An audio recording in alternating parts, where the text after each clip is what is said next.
నమస్కారం. క్లోజ్ టీవీకి స్వాగతం. నాగ చైతన్య సమంత పెళ్లి ఎక్కువ కాలం నిలవలేదు. 4 ఏళ్ల పాటు ఆమెతో వైవాహిక జీవితాన్ని కొనసాగించిన చైతు విడాకులు ఎందుకు తీసుకోవాల్సి వచ్చిందో తెలిపారు. నాగ చైతన్య సమంత జోడీని చూసి టాలీవుడ్ ఆడియన్స్ ఎంతో మురిసిపోయారు.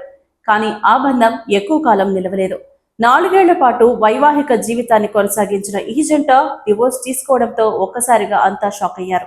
ఎప్పుడైతే సమంత చైతు విడాకులు తీసుకున్నారో అప్పటి నుంచి వీరిద్దరి రిలేషన్ పై నిత్యం ఏదో ఒక వార్త వైరల్ అవుతూనే ఉంది. ఒక్కొక్కరు ఒక్కోలా మాట్లాడడం చూశాం. అయినప్పటికీ అటు సమంత గాని ఇటు నాగచైతన్య గాని ఈ విడాకులకు కారణాలు వెల్లడించలేదు.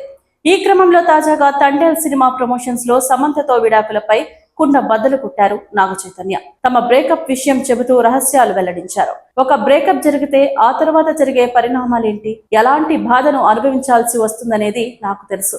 నేను కూడా ఓ బ్రోకెన్ ఫ్యామిలీ నుంచి వచ్చిన వాడినే. ఓవర్ నైట్ లో నిర్ణయం తీసుకోలేదు. ఈ నిర్ణయం తీసుకునే ముందు 1000 సార్లు ఆలోచించాం. పరస్పర అంగీకారంతోనే విడిపోయాం అని అన్నారు నాగచైతన్య.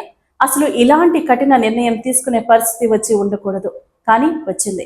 ఏం జరిగినా దానికంటూ ఓ బలమైన రీజన్ ఉంటుంది కదా అంటూ డివోర్స్ పై నాగచైతన్య చేసిన కామెంట్స్ ప్రస్తుతం వైరల్ అవుతున్నాయి. సమంతను ప్రేమించి పెళ్లి చేసుకున్న నాగచైతన్య ఆమెతో 4 ఏళ్లు కాపురం చేసి విడాకులు తీసుకున్నారు. ఆ తర్వాత రీసెంట్ గా నటి శోభితా ధూళిపాళ్లను రెండో పెళ్లి చేసుకుని వైవాహిక జీవితాన్ని ఎంజాయ్ చేస్తున్నారు. ఇకపోతే నాగచైతన్య లేటెస్ట్ సినిమా తండేల్ ప్రేక్షకుల ముందుకొచ్చి తొలి రోజే సక్సెస్ టాక్ తెచ్చుకుంది. నాగ చైతన్య సాయి పల్లవి జంటగా నటించిన ఈ సినిమా ఫిబ్రవరి 7న గ్రాండ్ గా విడుదలై అన్ని ఏరియాల్లో సత్తా చాటుతోంది.